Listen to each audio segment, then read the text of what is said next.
बेटियों को सिखा रही आत्मरक्षा का कौशल, पति के निधन के बाद लिया लोगों की मदद का संकल्प।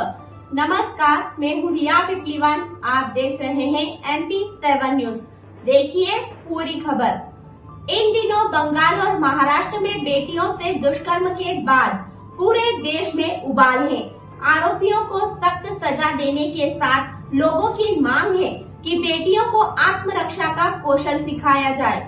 परंतु इंदौर में पलक आनंद पिछले 2 सालों से बेटियों को निःशुल्क तलवारबाजी, दंड और पट्टा चलाना सिखा रही है।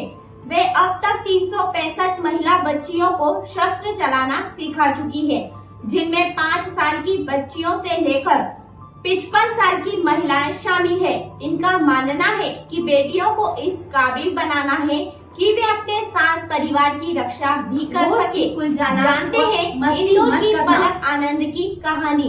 33 वर्षीय पलक नरवरिया समाज में महिला सशक्तिकरण का काम कर रही है। साल 2012 में इनकी शादी आनंद नरवरिया से हुई। उन दिनों वे नर्सिंग का काम करती थी। कुछ साल बाद उन्होंने खुद का डायग्नोसिस सेंटर खोला। पलक के पति समाज सेवा में काफी सक्रिय रहते थे। वे समाज के लिए कुछ न कुछ करने का प्रयास करते थे।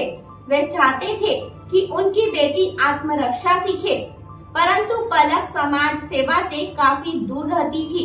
वे अपनी बेटी को केवल पढ़ाना चाहती थी। साल 2021 में पलक के पति का निधन हो गया। इसके बाद उन्होंने आनंद है संस्था खोली। शुरुआत में उन्होंने एम्बुलेंस के जरिए लोगों की मदद करनी शुरू की। लावारिस शवों और जरूरतमंद मरीजों को इन्होंने एम्बुलेंस के माध्यम से निःशुल्क गंतव्य पर पहुंचाया। बाद में ब्लड डोनेशन कैंप से लोगों को राहत पहुंचाई। वर्तमान में इनकी 10 साल की बेटी उन्नति भी समाज सेवा में हाथ बटाती है।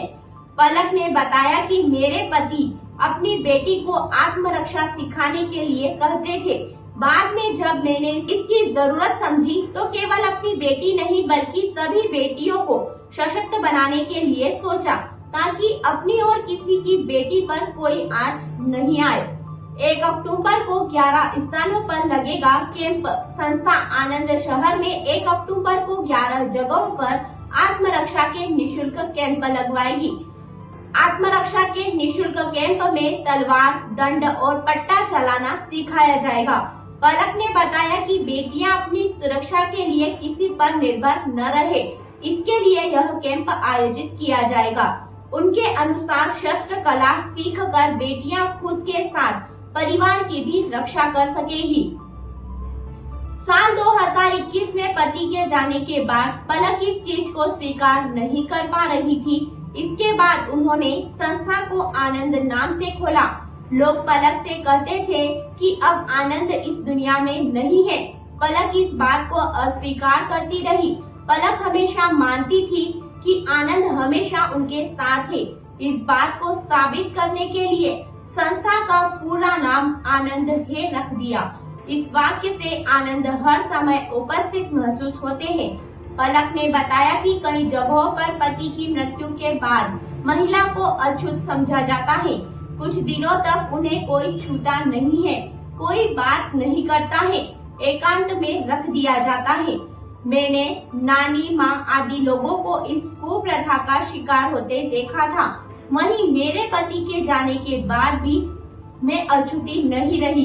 पलक के अनुसार इसके बाद मैंने सोचा कि अन्य महिलाओं को इस कुप्रथा का शिकार नहीं होने दूंगी।